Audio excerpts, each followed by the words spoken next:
ಇವತ್ತು India versus South Africa warm up match ಇತ್ತು. T20 world ಕಪ್ಪಿನ warm up match and Bharat 30 ರನ್ನಿಂದ ಗೆದ್ರು. ನಮಸ್ಕಾರ ಎಲ್ಲರಿಗೆ, ಸಜ್ಜನಾಡದಂತರ ಮಾತಾಡ್ತಾ ಇರೋದು.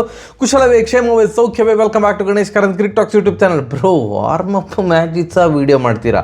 ಇಲ್ಲ, T20 ವರ್ಲ್ಡ್ ಕಪ್ ಅದರ ದೃಷ್ಟಿ ಇಟ್ಕೊಂಡು ವಾರ್ಮ್ ಅಪ್ ಮ್ಯಾಚನ್ನು ನೋಡಿದೆ. ಓ ಮೈ ಗಾಡ್, ಮತ್ತೆ ಪುನಃ ಸೇಮ್ ಟೆಂಪ್ಲೇಟ್ ಭಾರತದ್ದು ನೋಡಿ. ನಾನು ಈಗಲೇ ಹೇಳ್ತೇನೆ, T20 ವರ್ಲ್ಡ್ ಕಪ್ ಸ್ಟಾರ್ಟ್ ಆಗೋ ಮುಂಚೆ ಹೇಳ್ತಿದ್ದೇನೆ, ಭಾರತ ಇದೇ ಟೆಂಪ್ಲೇಟಲ್ಲಿ ಹೋಗ್ತಾರೆ ಅಂತವೇ ಅನ್ನಿಸ್ತಾ ಇದೆ. ಫಸ್ಟ್ ಬ್ಯಾಟಿಂಗ್ ಬಂದರೆ ಮಿನಿಮಮ್ 230 ರನ್ ಹೊಡಲಿಕ್ಕೆ ಟ್ರೈ ಮಾಡಿಯೇ ಮಾಡ್ತಾರೆ. ಆ ಟ್ರೈ ಮಾಡುವ ಭರದಲ್ಲಿ ಸಡನ್ನಾಗಿ ಪಟಪಟ ಅಂತ ವಿಕೆಟ್ ಹೋಗಿ ಪಾರ್ ಸ್ಕೋರ್ ಆಗದಿದ್ದರೂ ಆಗ್ಬೋದು. ಅದು ಎಂತ ಹೇಳೋದು, ಆಫ್ ಡೇ ಅಂತ ಬಂದಾಗ. But majority of the times Bharat cricket ತಂಡ ಫಸ್ಟ್ ಬ್ಯಾಟಿಂಗ್ ಮಾಡಿದರೆ ಮಿನಿಮಮ್ 230 ರನ್ ಹೊಡಿತಾರೆ.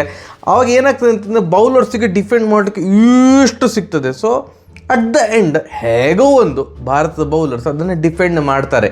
ಈ ಟೆಂಪ್ಲೇಟ್ ಸಿಕ್ಕಾಪಟ್ಟೆ ವರ್ಕ್ ಆಗ್ತದೆ. ಆ್ಯಂಡ್ ಭಾರತ ಏನಾದರೂ ಸೆಕೆಂಡ್ ಬ್ಯಾಟಿಂಗ್ ಮಾಡಿದರೆ, ಅಂದರೆ ಅಪೋನೆಂಟ್ ಫಸ್ಟ್ ಬ್ಯಾಟಿಂಗ್ ಮಾಡಿದರೆ, ಅವರು ಶತಾಯ ಗತಾಯ ಪ್ರಯತ್ನ ಮಾಡಿ ಮಿನಿಮಮ್ 220 ರನ್ ಆದರೂ ಹೊಡಲಿಕ್ಕೆ ಟ್ರೈ ಮಾಡಿಯೇ ಮಾಡ್ತಾರೆ. ಯಾಕಂತಂದರೆ 180 ಪಾರ್ ಸ್ಕೋರ್ ಅಂತ ಇಟ್ಕೊಳ್ಳಿ, ಯಾವುದೋ ಒಂದು ಪಿಚ್ಚಲ್ಲಿ ಅಪೋನೆಂಟ್ 180 ಹೊಡೆದ್ರೆ ಅವ್ರಿಗೆ ಗೊತ್ತುಂಟು ಇಂಡಿಯಾದವರು ಹೊಡೆದು ಬಿಸಾಕ್ತಾರೆ ಅಂತ. 180 ಪಾರ್ ಸ್ಕೋರ್ ಇದ್ದರೆ ಇವರು 220 ರನ್ ಹೊಡಲಿಕ್ಕೆ ಟ್ರೈ ಮಾಡ್ತಾರೆ ಒಪೋನೆಂಟು. ಯಾಕಂತಂದರೆ ಈ ತಂಡ, ನಮ್ಮ ಭಾರತ ತಂಡದ ಬ್ಯಾಟಿಂಗ್ ಅಯ್ಯಮ್ಮ ನೋಡಿ. ಸ್ಯಾಮ್ಸನ್ ಅವರು ಪ್ಲೇಯಿಂಗ್ 11ನಲ್ಲಿ ಕಾಣಿಸ್ಕೊಳ್ಳೋದಿಲ್ಲ, ಬಹುತೇಕ ಕಾಣಿಸ್ಕೊಳ್ಳೋದಿಲ್ಲ ಅಂತ ಇವತ್ತು ಮನದಟ್ಟಾಗಿದೆ. ಯಾಕಂತಂದರೆ ಸ್ಯಾಮ್ಸನ್ ಅವರಿಗೆ ಇವತ್ತು ವಾರ್ಮ್ ಅಪ್ ಮ್ಯಾಚಲ್ಲಿ ಬ್ಯಾಟಿಂಗ್ ಅವಕಾಶ ಸಿಗಲಿಲ್ಲ, ಆಡಿಸಲಿಲ್ಲ. ಇವತ್ತು ಓಪನಿಂಗ್ ಬಂದದ್ದು ಯಾರು ಅಂತಂದರೆ ರೆಡ್ ಹಾಟ್ ಫಾರ್ಮಲ್ಲಿ ಇರುವಂತಹ 2 ಬ್ಯಾಟ್ಸ್ಮನ್ನು, ಒಂದು ಅಭಿಷೇಕ್ ಶರ್ಮಾ, ಇನ್ನೊಂದು ಇಶಾನ್ ಕಿಶನ್. ಇವತ್ತು ಅಭಿಷೇಕ್ ಶರ್ಮಾ ಅವರು ಒಂದು ತಕ್ಕ ಮಟ್ಟಿಗೆ ಒಂಚೂರು ಒದ್ದಾಡಿದರು. 18 ಬಾಲಿಗೆ 24 ರನ್ ಹೊಡೆದು ರಿಟೈರ್ಡ್ ಔಟ್ ಆದರು.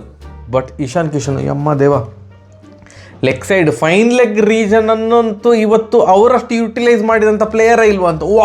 20 ಬಾಲಿಗೆ 53 ರನ್ ಹೊಡೆದ್ರು. ಆ 53 ರನ್ನಲ್ಲಿ 2 4 7 6 7 6 ಅಂದರೆ 42 ರನ್, 2 4 8 ರನ್, 42 + 8 50 ರನ್ ಬೌಂಡ್ರಿ ಮತ್ತು 6ಅಲ್ಲೇ ಬಂದಿದೆ. ಇನ್ನು ಮಿಕ್ಕಿದಂಥ 3 ರನ್ ಮಾತ್ರ ಓಡಿದ್ದು. 20 ಬಾಲಲ್ಲಿ 2 4 7 6 53 ರನ್. ಅವರು retired out. SKY and Tilak Varma ಅವರು ಇಂಜುರಿಯಿಂದ ವಾಪಸ್ ಆದರು. ಸೂಪರ್, ಬಂದು ಡೈರೆಕ್ಟ್ ಇಂಪ್ಯಾಕ್ಟ್ ಕ್ರಿಯೇಟ್ ಮಾಡಿದರು. 19 ಬಾಲಿಗೆ 45 ರನ್, 3 4 3 6 ಅಲ್ಟಿಮೇಟ್. ಸೂರ್ಯಕುಮಾರ್ ಯಾದವ್ ಅವರು ಕೂಡ ಚೆನ್ನ ಮಾಡಿ ಆಡಿದ್ರು. ಲಾಸ್ಟ್ಗೆ ಹಾರ್ದಿಕ್ ಪಾಂಡ್ಯ ಅವರು ಬಂದು 10 ಬಾಲಿಗೆ 30 ರನ್ ಚಚ್ಚಿದ್ರು. ಎಲ್ಲರ ಕಾಂಟ್ರಿಬ್ಯೂಷನ್ ಇತ್ತು. ಯಾರು ಕೂಡ ಅಂದರೆ ತೀರಾ ಕೆಟ್ಟದಾಗಿ ಕ್ರಿಕೆಟ್ ಅದು ಇದೆಲ್ಲ ಏನೂ ಆಡಲಿಲ್ಲ. 20 ಓವರಿಗೆ ಬರೋಬ್ಬರಿ 240 ರನ್, ಚಿಂದಿ ಚಿತ್ರಾನ್ನ ಸ್ಕೋರ್. ಆ್ಯಂಡ್ ಸೌತ್ ಆಫ್ರಿಕಾ ಭಾರೀ ಟ್ರೈ ಮಾಡಿದರು. ಬಟ್ ಆಗೋದಿಲ್ಲಣ್ಣ, 240 ಹೊಡೆದ್ರೆ ಅಯ್ಯಯ್ಯೋ ಚೇಸ್ ಮಾಡೋದು ಭಾರಿ ಕಷ್ಟ. 210 ತನಕ ಬೆಳೆಯಿತು ಅವರ ಸ್ಕೋರ್. ಲಾಸ್ಟ್ ಓವರಲ್ಲಿ 3 ಬಾಲಿಗೆ 3 6 ಬಂದು 200ರ ಗಡಿ ದಾಟಿತ್ತು.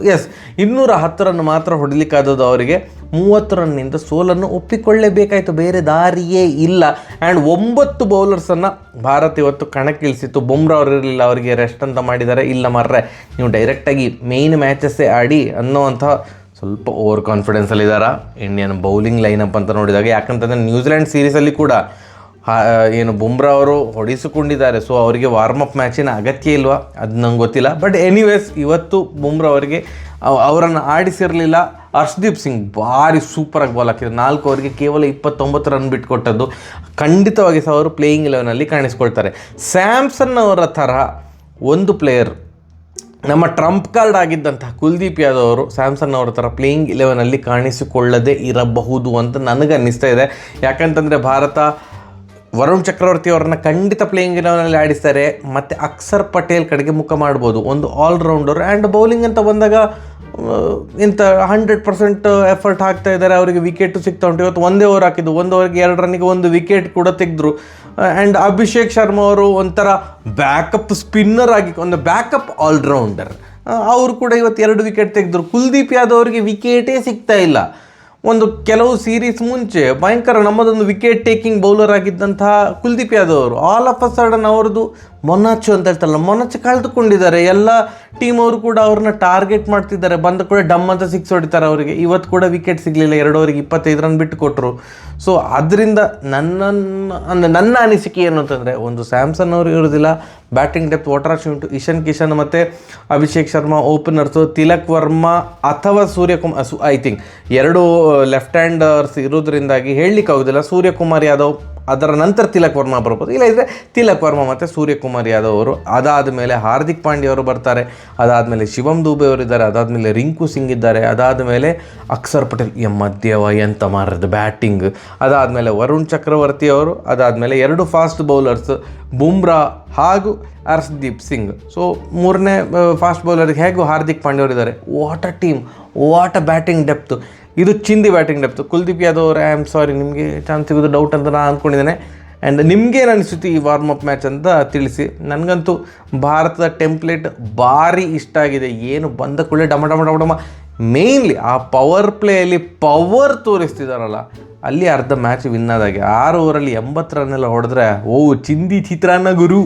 ನಿಮ್ಗೇನು ಅನಿಸುತ್ತೆ ಅಂತ ಕಮೆಂಟ್ ಸೆಕ್ಷನಲ್ಲಿ ತಿಳಿಸಿ. ನಾಳೆ WPL ಫೈನಲ್ ಉಂಟು. ಸುಮಾರು ಜನ ಡೆಲ್ಲಿ ವಿನ್ ಆಗ್ಬೋದು ಅಂತ ಹೇಳ್ತಾ ಇದ್ದಾರೆ. ನೋಡುವ, ನಾವು RCBಗೆ ಸಪೋರ್ಟ್ ಮಾಡೋದು. RCB 2ನೇ ಬಾರಿ ಕಪ್ ವಿನ್ ಆಗಲಿ ಅಂತ ನಾವು ಆಶಿಸ್ತೇವೆ. ಸರಿಯಾಗಿದೆ, ಬರುವ. ನಮಸ್ಕಾರ.